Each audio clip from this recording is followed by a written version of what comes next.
Hello, how are you guys doing today? My name is Anima and today we have ourselves an EXPNU League battle for you all, this time against the Black City Serperior, coached by Elmaster Showoff, otherwise known as Leo. We did lose to him earlier on this season, but now we're in the playoffs and everything's gone crazy! Yep. So, so this week, I didn't really have much time, or last week I should say, I didn't have much time to do this battle. I was extremely busy, but mercifully my assistant coach Fricket stepped in, saving the day, and built this beautiful, wonderful team to battle in my stead. Is it stead or steed? Because steed reminds me of a horse. Horses. So this is a super, super long game, so I'd like you to get very comfortable. We're going to lead with our respective megas. Megaing right off the bat, as I do believe we have to, and we're going to go for the fake out just to guarantee ourselves the mega evolution. This Altaria is going to go for a very scary return. From the damage we can see that it is adamant.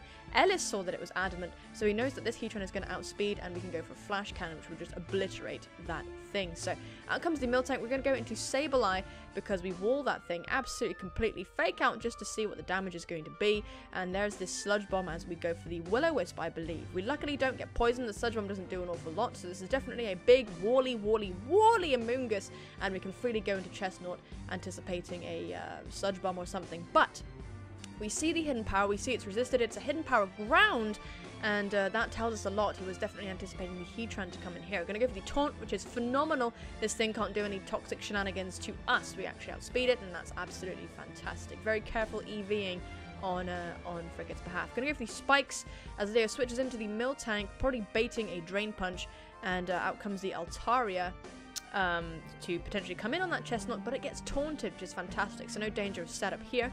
Go into Quagsire just to see what it's going to do, and then go into Heatran. So Heatran is going to take that return.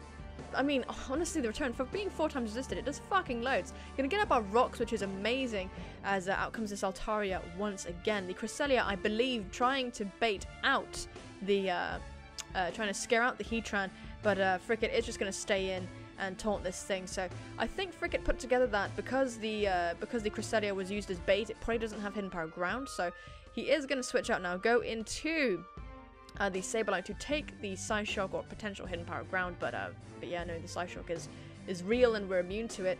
Here's the Will-O-Wisp as Smell Me comes out to take it. Good play on Leo's behalf. We're going to switch out here because we can't really do too much to this thing. We'll just sit there and magic bounce off of each other. And this thing is already status, so it doesn't matter. Unfortunately, Chestnut is going to get toxic poisoned, which sucks, but we are going to taunt this thing, stop it from doing any more shenanigans while we are here. So that's pretty cool. We are slowly getting our hazards up, which is fantastic. Out comes Heatran, unfortunately switching into a hidden power ground, but with the Shucker Berry we can survive very, very nicely. Gonna scare this thing out with the potential of Fire Blast, but psych! Fricket does predict the switch very nicely. Oh no, he fucking doesn't. Fucking hell, Fricket. He predicts it later on, so sorry about that. That's my commentary, boo-boo. Goes for the safe Fire Blast, I should say, and out comes this Miltank to eat it. So goes for the Milk Drink here as Sableye comes out. I think trying to get the Miltank to bugger off because Sableye walls it completely, but Leo doesn't switch, goes for the Heal Bell, reveals that, so Fricket is forced to go back into Sableye to wall it once again. So, gonna go for the Will-O-Wisp here, but unfortunately it misses. I do know something about what's going on, I have seen this.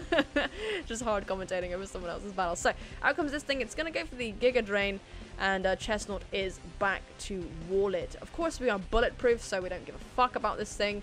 We're already toxic, it doesn't matter.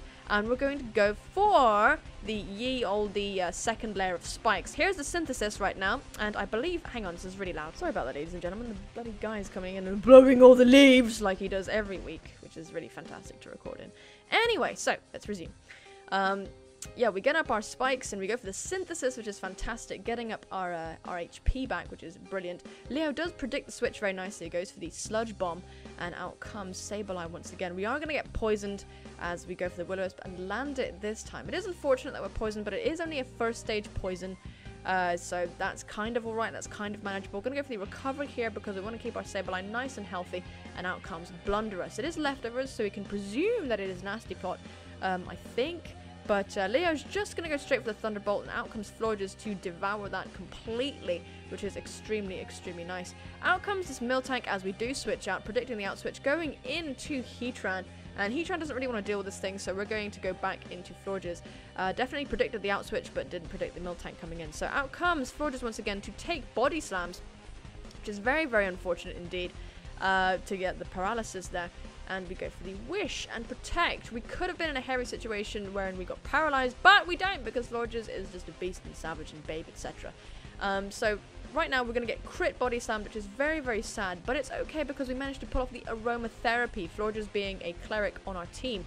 Going to go for the Protect here just to get a bit more lefties recovery as Leo continues to go for body slams. And we're going to switch out now because this is bullshit.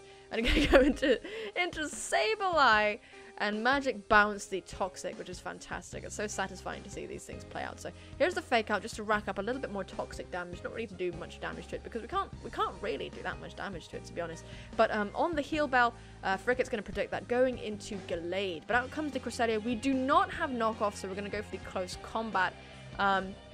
Unfortunately, the Cresselia is just going to be fine with that. This thing walls Gallade extremely well, and it's very, very shocking.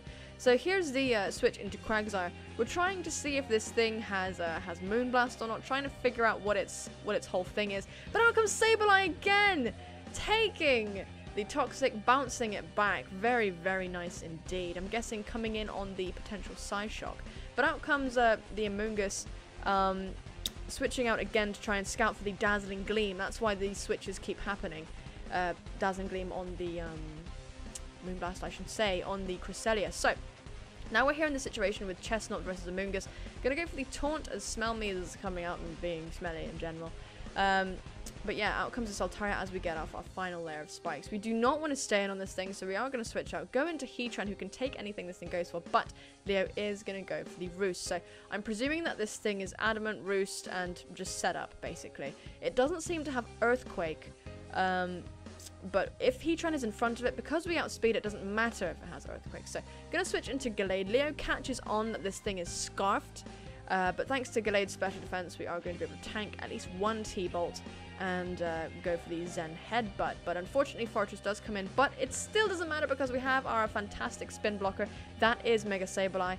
Leo is going to predict the Sableye coming in nicely, goes for the Volt Switch.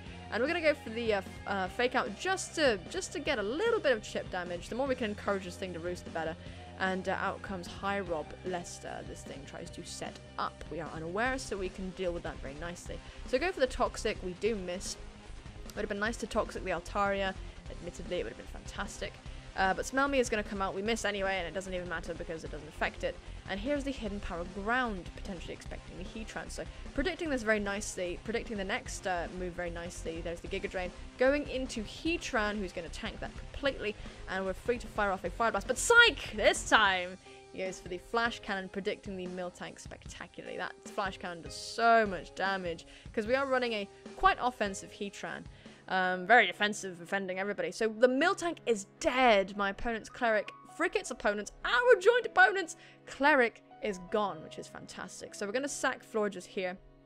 So unfortunately, we have lost our Cleric, which is a bit sad, but you know, what are you going to do? Here's the close combat, and Cresselia is going to take it. Turn 64, and only one death on each side of the team. Oh my goodness. So Cresselia is going to take that, but thankfully, because it poisoned itself thanks to Magic Bounce, we are in a very, very favorable situation when it comes to dealing with it. So out comes Heatran, and trying to bait the switch here, but goes into the Mega Sableye. But this thing doesn't want to get faked out and have the Toxic rack up. But Fricket is going to go for the Dazzling Gleam. I think I'm not completely sure what he was expecting there, but regardless, there's the Sludge Bomb, and we are going to get a bit poisoned as we do the Willow Exchange once again. My giddy, grieving aunt, goodness me. So I presume Leo is going to predict the recover here, and he goes into the Thunderous as we do in fact go for the recover. So that's, you know, not amazing, but we are going to switch into Chestnut, and this surprised me a bit because as you're going to see here, all this Thunderous has to hit Chestnut with appears to be Thunderbolt, which I didn't really expect. At the range of HP the Thunderous is at, Drain Punch will be enough to take it out. And Chestnut is going to live another day, which is crazy. It truly is. We are going to outspeed this Altaria and get the taunt off on it. So some very interesting situations going off over here with the speed and whatnot. But out comes Smell Me, the Amoongus, as we go for the poison jab. Very, very nice indeed. Getting some critical damage on this thing is a much needed damage. And going to go for the next poison jab to take it out. Fortress not coming in, not really seeing the point as the hazards are real. So out comes this thing to scare off Gallade and bring in the Fortress. Now, we do not want this thing to spin at all, so no, we will not let you spin. Going into the Mega Sableye to be just completely, just to dick around with this thing completely and just shut it down. So it's wonderful. We're going to go for the recover here. And at this point, Leo doesn't want to switch in anything and take all of this damage. This Fortress needs to spin, but it's just not going to get the chance to. And here's the Willow. So at this point, we're just going to wait for this thing to die, I've got to say. Now, Frickett built this team in such a way that he knew that Leo's only switch into Durant was this Fortress. So Fortress was definitely coming. But Frickett built this team in such a way that Fortress would be completely useless. Because the Sableye can just switch into it any time and be completely fine with anything it goes for. Blocking it and allowing the hazard stack to prevail. So it's really cleverly just initiated and just, you know, executed. So down goes that horrible thing. And as you can see, Altaria taking almost 50% as it comes in, thanks to the hazards. And Leo is going to actually relinquish this now. Just goes for the return. Quagsire coming in just to stop any potential setup shenanigans. And Heatran, unfortunately, is going to be low enough to die. But it put in so much work. It really, really did. Taking so many hits without any recovery whatsoever. And Gallade is going to close combat finish off the Altaria as Luna comes in. So we never find out if this thing has like Moonblast or Energy Ball or what. We never ever find out. Maybe it had Hidden Power of Fire for Durant specifically. But the Fake Out is just going to, you know, try and stack up the Toxic a little bit more. And at this point, Leo is going to forfeit. So that is going to be a 3-0 victory for the Black Raltz over the Black City Serperiors, which is fantastic. So there you have it, ladies and gentlemen. That is the game. It has to be said, I am extremely proud of my assistant coach, Ellis, for doing this. Frickett for I always say Ellis and then Frickett. Ellis, Frickett. Frickett, Lusk. Frickett, Ellis, Falafels. I like falafels. He did an absolutely amazing job. I'm really, really proud of him. And he was very nervous too, so I'm completely stoked. This is how he plays when he's nervous. Jeez. Let alone when he's completely at peace or anything like that. So it was a really, really good, clean game. And I enjoyed watching it, and I thought it was really cool. Leo played really well as well. So yeah, I think it was just a really good game all around. I know people have their feelings about stall, and believe me, typically I am one of them, but I have come to respect the management that it requires. Like, looking at this, honestly, believe me, I would not want to be involved in this game looking at it, because it's 88 turns and it's just, oh my god. But there was so much to think about. There's usually just one serious play that like makes things crumble on either side, and it was just really interesting to watch this stalemate and to watch it progress. I mean, it wasn't really a stalemate. It was, you know, Ellis had control over the battle, I'd say, and he did very well. Yeah, they both did. It was a really good game. Yeah. So that puts us one step closer to the champion position for EXPNU, which is fantastic. Never would have presumed we'd ever get this far, especially looking at what I drafted. As I've explained several times, it's not typical of me to draft like this, but it's really awesome. I'm really happy where we are right now. Win or lose, it does not matter at all. So that's awesome. We're making it, ladies and gentlemen. Anyway, guys, thank you so much for your support. I think this is going to be a double whammy. I'm probably going to end up uploading 2 battles. You'd have seen one battle already, actually, I believe. If you are a follower of mine and you looked at the channel. Anyway, guys, yeah. Thank you so much for watching. Take care of yourselves, and I will see you soon, my friends. Bye-bye!